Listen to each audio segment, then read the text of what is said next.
Willow Creek was a quiet, unassuming town nestled in a valley where the forest met the farmland. Life was simple, and everyone knew everyone. At the edge of the town stood a weathered farmhouse belonging to the Greene family. Evan, his wife Clara, and their 6-year-old daughter, Lily. The family had moved in only a year prior, hoping to escape the noise of city life and embrace a peaceful existence. On a crisp autumn morning, tragedy struck. Evan, an experienced mechanic, had been repairing the family's tractor in the barn. While Clara and Lily played nearby, the machine suddenly roared to life, its engine choking and sputtering.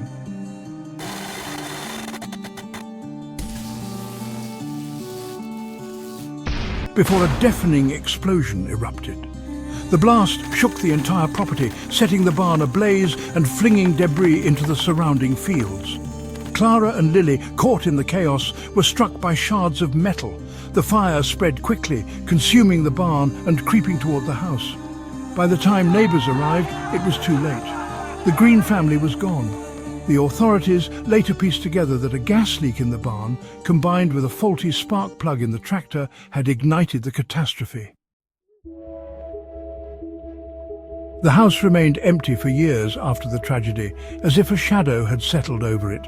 Stories began circulating in the town about strange occurrences, lights flickering in the empty house, faint laughter of a child echoing through the woods, and the smell of burning wood that lingered in the air on windless nights. One day, a real estate developer named Harold Davis decided to purchase the property, seeing potential in the land. He brushed off the warnings of the townsfolk, calling them superstitious nonsense. Harold and his crew began clearing the land, but they didn't get far. On their first night staying in the house, Harold awoke to the sound of footsteps pacing the upstairs hallway.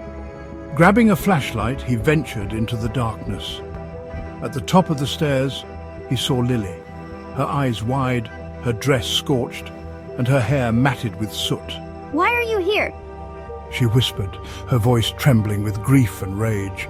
Before Harold could respond, she vanished. The following days grew worse. His workers reported tools moving on their own and the unmistakable sound of a woman sobbing. Doors slammed shut without warning, and whispers filled the rooms. One night, the barn seemed to reappear in ghostly flames, its embers glowing before dissolving into the night. Desperate, Harold sought out the town historian, Mrs. Gardner, who revealed a chilling detail.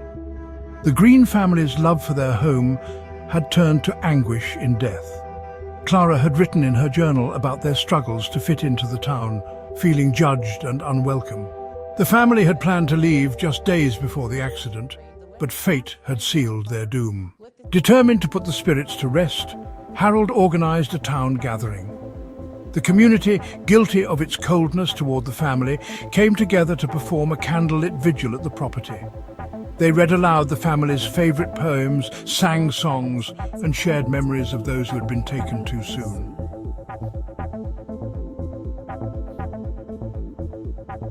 As the final candle was extinguished, the house grew eerily silent. The oppressive weight in the air lifted. The shadows that had plagued Willow Creek seemed to dissolve, leaving behind only the faintest scent of autumn leaves.